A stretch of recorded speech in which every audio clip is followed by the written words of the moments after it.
이 예루살렘 교회의 처음 목회관이었어요. 그래서 사도행전 2장에 보면 성도들이 전부 자기 재산을 가지고 와서 각 사람의 필요에 따라 다 나누어 주는 거예요. 서로 물건을 통용하고 어려운 사람들을 구제하고 서로를 돕고 그렇게 교제하는 것이 예루살렘 교회의 처음 일이었어요. 그런데 조금씩 정상하면서 자라면서 이 예루살렘 교회가 두 번째 단계로 들어가는데 이 두 번째 단계가 뭡니까? 교육하는 교회예요. 가르치는 교회예요. 여러분 사도행전 6장에 보면 이 예루살렘 교회가 구제를 계속 하다 보니까 문제가 생겼어요. 그게 뭡니까? 히브리파 유대인들하고 크리스찬들하고 헬라파 크리스찬들 가운데 과부들이 있는데 그들을 구제하는데 헬라파 이 과부들이 계속 구제해서 누락이 되는 거예요. 이것이 문제가 돼가지고 사도회의가 열립니다. 그래서 사도들이 모여가지고 무엇을 결정합니까? 7 집사님을 뽑자. 그래서 7 집사님들에게 구제하는 것을 맡기고 우리들은 기도하는 것과 말씀 전하는 것을 전무하리라. 예루살렘 교회가 두 번째 단계로 넘어간 거예요. 교육하는 교회. 그리고 오늘 본문 말씀에 보면 세 번째 단계로 넘어갑니다. 그게 뭡니까? 선교하는 교회로 발전해 간 거예요. 여러분 오늘 본문 말씀이 속해 있는 이 사도행전 11장 1절부터 18절 말씀까지는 예루살렘 교회, 아니 지구상에 존재한 교회 가운데 최초의 선교 보고회예요. 선교 보고회.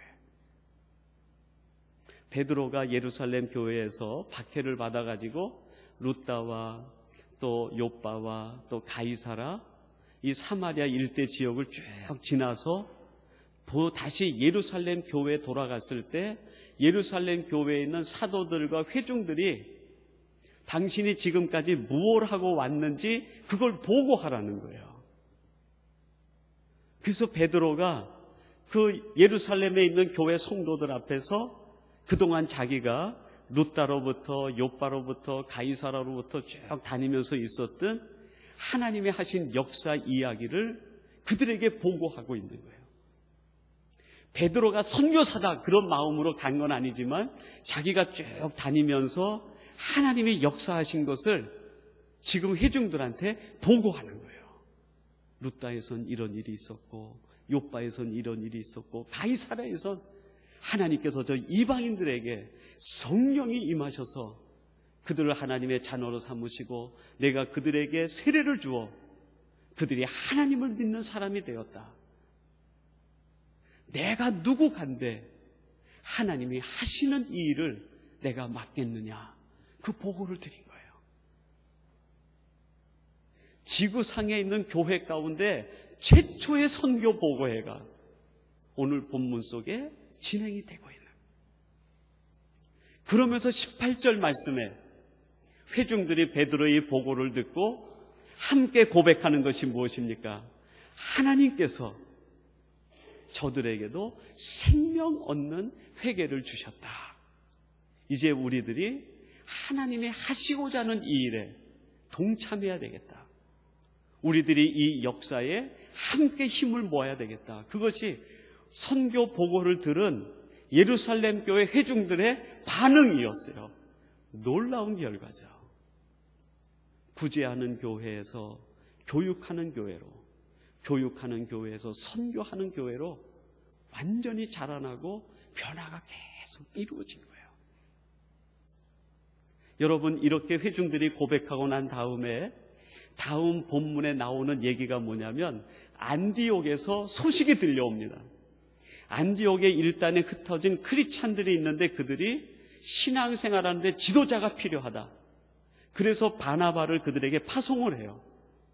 바나바가 가서 그들을 돌보고 섬기는 가운데에 안디옥에서 하나님의 교회가 세워져요. 안디옥 교회가 세워져요. 이 안디옥 교회는 이후에 이방 세계를 선교하는 이방 선교의 센터가 돼요. 예루살렘 교회로부터 선교하는 교회로 거듭나면서 안디옥에 교회가 세워지고 하나님의 역사가 세계 열방으로 확장되어져 나가요. 또 한 가지 중요한 일이 일어나는데요. 사도행전 13장에 보면 그 안디옥 교회에 있는 두 사람, 바나바와 바울을 불러다가 예루살렘 교회가 선교사로 안수를 해요. 선교사로 안수를 해서 바나바하고 바울을 이방을 선교하는 선교사로 파송을 시켰어요. 구제하는 교회에서 교육하는 교회로, 교육하는 교회에서 선교하는 교회로, 그리고 이방 지역에 교회를 세우고 이방 세계를 선교하기 위하여 선교사를 파송하는 교회가 예루살렘 교회가 된 거예요. 여러분, 그 중심 속엔 베드로의 고백이 들어가 있었어요. 그게 뭡니까? 내가 누구간데 하나님을 능히 맡겠느냐? 하나님이 하시고자 하는데, 하나님이 원하시는데 내가 누구간데 하나님의 일을 막을 수 있겠느냐? 자기 자신을 부인하는 그 변화를 통하여 하나님의 역사가 자기 자신과 교회에 임하게 한 거예요. 저는 이 말씀을 묵상하고 오늘 이 주일 말씀을 함께 준비하면서 저희 삼성교회를 한번 마음에 떠올리고 또 제가 우리 교회에 왔었던 3년간의 그 짧은 시간을 한번 이렇게 돌아보는 계기가 되었습니다. 제가 우리 교회 처음 왔을 때 우리 교회의 그 소문은 그 지역의 밴쿠버에 있는 그 다른 교회들과 목사님들에게 있어서의 소문은 삼성교회는 친교하는 교회다, 정이 많은 교회다, 성도들 간에 사랑이 많은 교회다, 그런 이야기를 제가 얼마나 많이 들었는지 몰라요.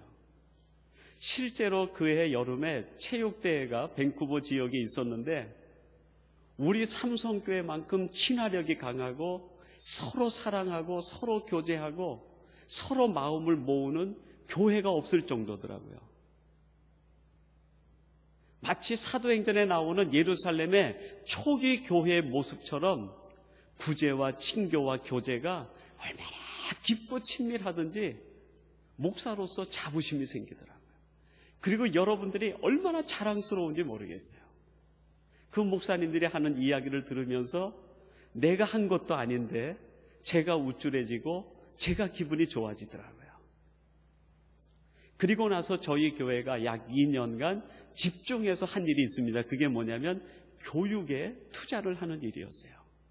교회 학교 교육과 우리 순장님들 구역을 중심으로 하는 교육에 저희들이 계속 집중적인 노력을 하고 있는 거예요. 구제와 친교만으로는 되지 않는 교회의 또 하나의 중요한 요소가 있기 때문에 우리들은 교육을 받아야 된다. 우리 2세들에게 교육을 시켜야 된다. 여러분, 통계에 의하면 10살 이전에 기독교 신앙으로 자기 고백을 한 사람은 평생 기독교인으로 살아간다. 10살 이전에 예수 그리스도가 누군지 배우고 경험한 아이들은 세상이 어떠하든지 환경이 어떠하든지 믿음과 신앙으로 살아간다는 거예요. 얼마나 교회 교육이 중요한지 몰라요.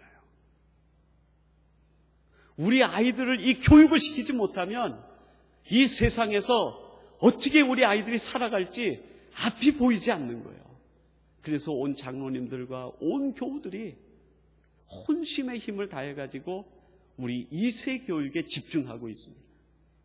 그래서 지금은 우리 밴쿠버 지역에서 넓진 않지만 그래도 이 웨스트 지역에서는 우리 삼성교회 교회학교 교육이 철저하다. 시스템이 잘 돼 있고 정말 아이들의 눈높이의 교육을 하고 있다라고 그렇게 외부에 있는 교우들이 칭찬을 하고 우리 교회를 부러워하고 있습니다. 교육하는 교회. 그러나 여러분, 교육에 목적이 있습니다. 왜 교육을 하는가?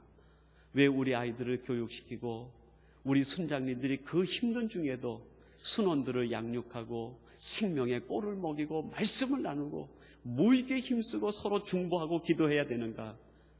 여러분, 한 단계 더 발전할 필요가 있어서 그래요. 그게 뭡니까? 예수 그리스도께서 우리에게 주신 지상명령, 땅끝까지 이르러 복음을 전하라고 하신 선교하는 교회가 되기 위해서 우리는 몸부림을 치고 있는 거예요. 내가 누구간데 하나님이 하실 일을 능히 맡겠느냐? 하나님께서 우리에게 원하시는 일이 그것 아닙니까? 하나님께서 우리에게 온갖 것 좋은 것 주신 이유가 그것 아닙니까? 하나님께서 우리를 택하시고 부르신 까닭이 거기에 있는 것 아닙니까?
내가 누구간데 하나님이 능히 원하시는 것을 맡겠느냐고 고백했던 베드로의 고백을 하나님께서 우리에게 주시는 말씀으로 함께 나누었습니다. 하나님, 저희들이 이 땅에서 하나님의 사람으로 변화되어 가게 하시되 수평적인 확장이 아니라 수직적 높이의 성장을 이루며 살아가는 우리 모두가 되게 하여 주시옵소서. 예수님의 이름으로 기도하옵나이다. 아멘.